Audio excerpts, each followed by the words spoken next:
The morning light found Claire at her desk, blueprints spread like confessions. At 29 she'd fought to be taken seriously in a world that equated grit with age and grit with men. The Kura Road project wasn't glamour. It was grit. Red earth, seasonal rivers, villagers who measured progress by whether their children reached school on time. Her boss's words were both a benediction and a warning. Kura will test you.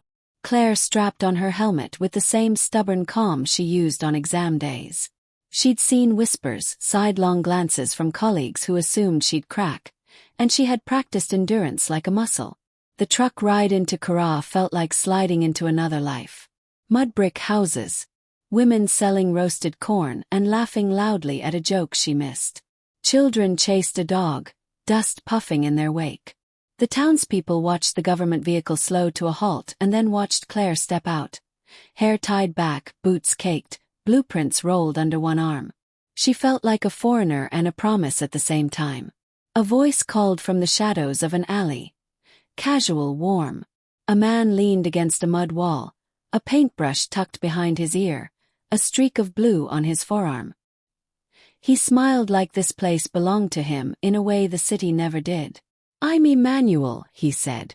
"Local artist. I paint problems into stories. Sometimes I fix them with color." Claire folded her arms. "And you are?" He tipped an invisible hat. "Emmanuel. Welcome to Kura. I heard they sent you to build a new highway to heaven." She returned a small smile she didn't own. "One road at a time." He watched her study the dusty horizon and, without overstepping, offered one of the steaming canoe he'd been carrying in a clay cup. "Grab a cup. Your eyes look busy." She took it, steam warming her palms. The village breathed around them. The distant bawing of goats, a woman singing a melody that braided itself with the wind.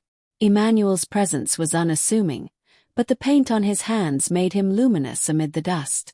Later, as twilight pooled between mud roofs, a narrator's voice, the kind that would one day open a chapter on someone's screen, might say, "This is not a love story about fireworks. It begins in dust and chores, where two stubborn people meet and slowly learn to build more than a road. Grab your popcorn, sit tight, this is where things begin to change." Morning started with the clatter of steel and the smell of wet cement. Claire walked the site with a clipboard like a talisman. Men, some skeptical, some curious, fell into step. She issued orders and mapped schedules with a precision that left no space for guesswork. A successful bridge required more than brawn. It demanded patience, calculation, negotiation. Emmanuel showed up unannounced, barefoot and carrying a wooden crate of paint and brushes. Claire almost scolded him for wandering onto a government construction site. He shrugged off her rebuke with a rogue smile. "You'll scare the workers," she said. "They need color," he answered plainly. "And sometimes I scare them into believing what they build can hold dreams." He had painted a mural overnight on the retaining wall beside the half-built bridge. Hands lifting a sunrise, a child's face turned toward possibility. It was bold. It was defiant. The crew paused, tools in hand, to watch as if someone had turned a radio on in a long quiet room. "You can't just paint government property," Claire reminded him again, though her voice had lost its edge. The mural brushed something awake inside her. Not admiration exactly, but a flinch of recognition. An artist gave people permission to feel, and her bridge was meant to give them permission to move. Emmanuel watched the men with the ease of someone who lived in the town's rhythm. "A road tells a story," he said quietly. "A mural gives it a voice." On their first long pause together, he handed her a brush. "Try it," he urged. She laughed at the thought of her hands smeared in color instead of grease and concrete. But she took the brush and made a small mark, a crooked blue line across a gray patch. It looked like nothing. He grinned anyway. "Looks like a river," he said. "Good start." By dusk they sat on a stack of planks, feet dangling over the shallow stream. Commission meetings, grant approval, shouts between foremen. They belonged to another world. Here behind the mural they spoke of small things. Childhood games, the smell of rain on a tin roof, a mother who hummed lullabies in the dark. Emmanuel's stories braided into Claire's plans. She found his metaphors strangely helpful when schedules clashed and contractors balked. He told her how an artist learned to read the grain in mud the way an engineer read stress in beams. She explained how a bridge had to be honest about where it would carry weight and where it would not. They were learning each other's languages, her measurements and his color theory. Neither romance nor rivalry. It was the slow work of two people discovering how their crafts could complete a town's sentence. When night fell, the mural glowed in the moonlight like a promise. Claire realized building a bridge might mean more than moving cars. It could mean connecting stories. Emmanuel, watching her from the shadow of a neem tree, decided then he'd paint whatever the town needed to remember. Clouds rolled in like a whispered warning. The rain's first fingers tapped tentatively on corrugated roofs and then, as if given permission, opened into a curtain. The sight became a theater of water and mud. The half-formed bridge reflected a sky gone to silver. Claire stood at the edge of the work zone. Men scrambled to secure tarpaulins and move uncured concrete. The site manager barked orders that ricocheted off the bare steel beams. For Claire, storms were a calculus. How much delay could a schedule absorb? How many days before foundations became a liability? Emmanuel came running through the downpour, hair plastered to his forehead, paint on his cheeks like battle stripes. He looked ridiculous and heroic at once. He offered his shoulder to a shivering worker and moved like a current through the site, calming frayed nerves with unexpected jokes and quick hands. "You shouldn't be here," Claire shouted over the rain. "And you shouldn't be pretending you don't like the drama," he yelled back, smiling. "Rain writes stories on red earth. Watch." She watched as the workers, once panicked, fell into a rhythm. Passionate, practical. They formed human chains, shoring up what the water tried to swallow. Emmanuel climbed carefully onto the scaffolding and, soaked through, helped secure a plastic membrane over curing concrete. Claire almost reprimanded him again but stopped. He was useful, and his usefulness was wrapped in chaos. When the worst of the storm passed, the town smelled like damp clay and roasted cassava. Children emerged, shrieking with the relief of small feet refusing to be contained. In the waterlogged dusk, Emmanuel painted a quick, fearless streak on the mural, an arc of yellow to signify the sun the rain would call back.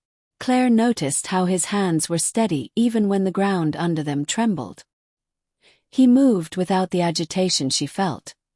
He accepted the world's unpredictability like an old friend. Standing there watching him, she felt an odd admixture, admiration and a sting of envy. He could stand in storms and still be playful. She wanted that indifference to fear. Later they sat beneath an awning, sharing a single bowl of peppered fish in the stink of wet rubber. Emmanuel told her about learning to wait out storms with a father who taught him to mend broken roofs. Claire told him about deadlines and city councils, about fashioning certainties from shaky budgets. The rain had done something else. It had washed a thin layer off both of them. Claire's exterior, always so firm, had softened. Emmanuel's jokes had folded into something quieter. Care. Each realized the other carried scars. His from a childhood where art had to survive ridicule. Hers from the corporate meetings where her competence was constantly negotiated. As the sky cleared and tiny stars appeared, the two sat in companionable silence. The bridge creaked but still held. The next day's problems were waiting, as relentless as the weather, but the storm had taught them an unspoken lesson. Together they could steady one another when the ground gave way. The river rose faster than forecasts had imagined. Overnight it swelled, hungry and impatient, turning the shallow stream into a churning current that licked at the unfinished piers. When Claire arrived at dawn, the bridge's middle span had sagged. A section of freshly poured concrete lay crumbled like a crusted loaf forgotten in rain. Panic moved through the crew. Suppliers called to demand payment, and the town's elders murmured about cursed seasons. Claire's clipboard felt suddenly hollow. She measured, remeasured, finger pressed to the paperwork as if that could buy time. Engineers were trained to solve problems with formulas. Life did not always yield to formulas. Foundation undermined. she said succinctly, voice steady despite the tremor behind it. Erosion scoured the footings. Emmanuel stood nearby, paint-streaked hoodie clinging to his shoulders, mouth closed for once. His usual grin had been replaced by a look Claire had seen in hard-eyed masons, quiet assessment rather than quick quips. He stepped closer and squatted by the damaged span, running a finger along the broken concrete as if reading a wound. "We can rebuild," he said simply. "We'll make the next one stronger. But we'll need everyone. Not just men with shovels." His eyes flicked to the crowd of townspeople who had gathered, many with faces lined by worry. Claire found herself arranging meetings, negotiating with a supplier in a low, urgent voice, convincing the crew that delay did not mean defeat. Yet the paperwork wouldn't mend the river's appetite. That night the town felt small and fragile, as if one bad season could fold it into disappearance. At dusk, Emmanuel brought a plan, not on paper but on a scrap of cardboard. It was primitive. Sandbags, sacrificial gabions, a temporary footbridge to divert flow while they reinforced the piers. He spoke to the elders with a polite insistence, and slowly, people began to nod and gather materials. They worked through the next day and into the night. Emmanuel painted faces on the sandbags, children's faces, smiling sunflowers, to turn the grim back into something that carried hope. Claire coordinated the technical parts, measuring the angles, instructing the placement of reinforcement bars, and shouting encouragement when tired arms flagged. By dawn they had a makeshift defense that might hold until the sponsors could approve extra funds. Exhausted, clay-caked, Claire watched Emmanuel laugh with an old man who had brought sacks of rock. The mural's colors looked brighter against the salvaged scaffolding, defiant and tender. Later, as she washed cement from her palms, Emmanuel found her and handed her a rag. "You did what you know how to do," he said. "I did what I know. The town did the rest." She smiled small true. Among the cracks, they had found a new architecture. Not of beams and bolts, but of collaboration and stubborn generosity. They had nearly lost the bridge. Instead they'd woven a new way to hold it. Recovery changed the town's rhythm. Trucks brought crushed stone and steel. Women returned to selling food at the site's edge. Children carried pebbles like trophies. The temporary repairs held, and with time, funds arrived, belated but sufficient to rebuild stronger. Claire's red pen tracked progress. Emmanuel's brush tracked stories. One morning, Claire found him on the retaining wall with a ladder and a crate of paint. He had planned an expansion to the mural, a procession of faces, each painted in bold strokes, representing families in the town. The murals would run the length of the new bridge, visible to anyone crossing, reminders that the bridge connected more than places. "You can't paint every face," Claire protested gently, torn between protocol and the flush in her chest when she saw the town's reaction. But Emmanuel had already started, and villagers clustered, pointing, sharing memories of the faces he painted. A midwife who had delivered half the town's children, a teacher whose chalked hands held the future, an old fisherman who still hummed like he had a river in his ribs. "You make people visible," an elder said to Claire. "You made a road. He made the people who walk it visible." She walked the wall, fingers skimming wet paint that smelled of turpentine and hope. Men who had once grumbled at her orders now nodded in appreciation. Children ran along the scaffolding pretending to be trucks. The town was rebuilding not just infrastructure but dignity.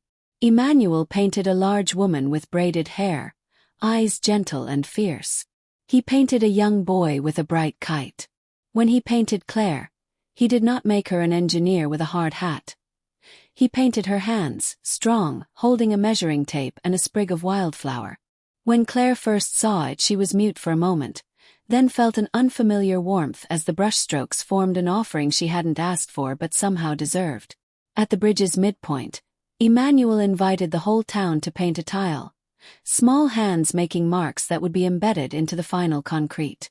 Claire watched as hesitant businessmen dipped fingers into paint, as teenage girls giggled while smearing color on each other's wrists. There was laughter, a smell of wet concrete and spicy stew, and something else, a softness that had wound through the community in the wake of crisis. That evening, as the sun slid down and the mural glowed, Claire and Emmanuel walked the length of the bridge. He pointed out faces, introduced her to people who had fought alongside them. The bridge had become a gallery of belonging. "You make people brave," Emmanuel said, voice low. "And you make them remember why they should be brave," she answered.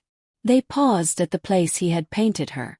She touched the painted hand and then, impulsively, pressed her own palm to the same spot. Paint smeared her skin and she laughed at the foolish, feather-light feeling of being seen.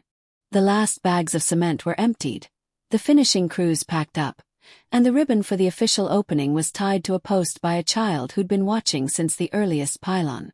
Trucks rolled across the new bridge, and for a day the town celebrated as if the bridge had produced a harvest. Claire stood at the edge of the bridge as merchants set up stalls of jollof rice, suya, and fried plantain. Her hands ached in a way that spoke of purpose fulfilled. Sponsors praised her reports. The local paper sent a photographer who snapped a portrait of her with a clipboard, mud on her boots, a small, tired smile. Emmanuel wandered among the crowd, greeting people with the easy familiarity that comes from always having been there. Children flocked to him for face paint, and elders bent to ask his advice on where to place murals in the market.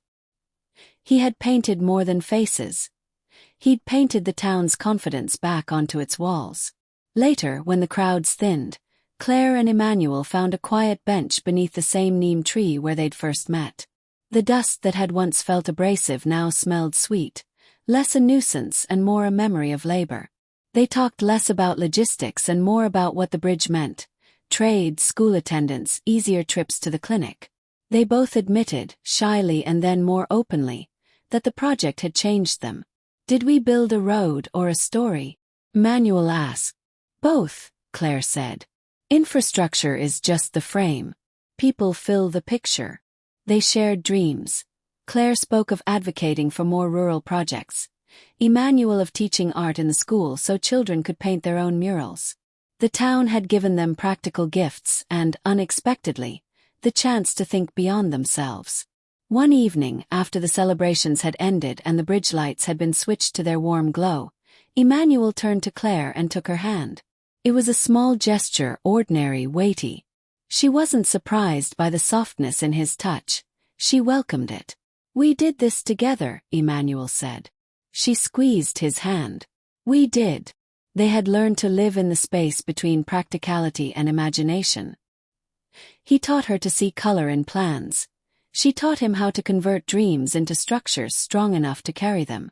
Their affection was not a sudden conflagration but a steady flame that warmed rather than consumed.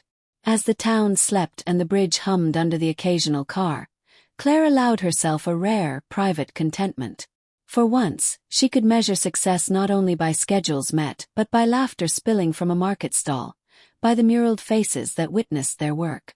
She had come to build roads. She had stayed to build a life that included someone who painted walls with the same care she put into foundations. Months passed like gentle winds sweeping through Kura.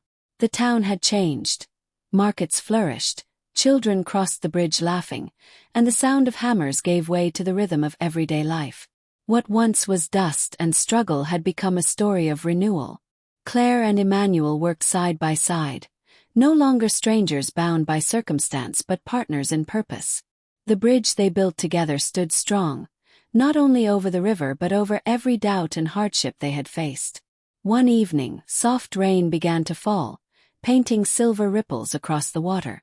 Claire leaned against the railing, watching the reflection of the mural they'd created. Faces of villagers, hands raised in hope, and in the center, two figures standing hand in hand. Emmanuel joined her quietly, carrying two steaming cups of kunu. "You remember when you first came here," he said with a smile. "You looked like someone who wanted to fight the whole world." Claire chuckled. "And you looked like someone with too much paint and too much confidence." They both laughed, the kind of laughter that comes after shared storms. "I thought I came here to build roads," Claire said softly. "But I think I came here to build something bigger, a life that means something." Emmanuel nodded. "And you did. You built a bridge that carries more than trucks. It carries stories. He reached for her hand, warm against the cool air. We built this together, he said. Together, she echoed. The sky dimmed into gold, and the first stars blinked awake. The bridge lights reflected in the water like small suns. Around them life moved. Children ran, traders packed their stalls, someone strummed a guitar nearby. The world kept going, but for a moment it belonged only to them. Claire looked at Emmanuel, her heart full. Do you ever wonder if we'll build another one? Emmanuel smiled. Of course. Maybe not just bridges, maybe dreams. She laughed again, the sound soft, content certain. As the rain slowed, they stood in silence. An engineer and an artist, once divided by dust, now bound by purpose and love. The bridge gleamed behind them, a symbol of what happens when two people decide to rebuild instead of run. Sometimes love doesn't distract you from your purpose. It helps you discover it. If you like the story about Claire and Emmanuel, please like, comment, and subscribe.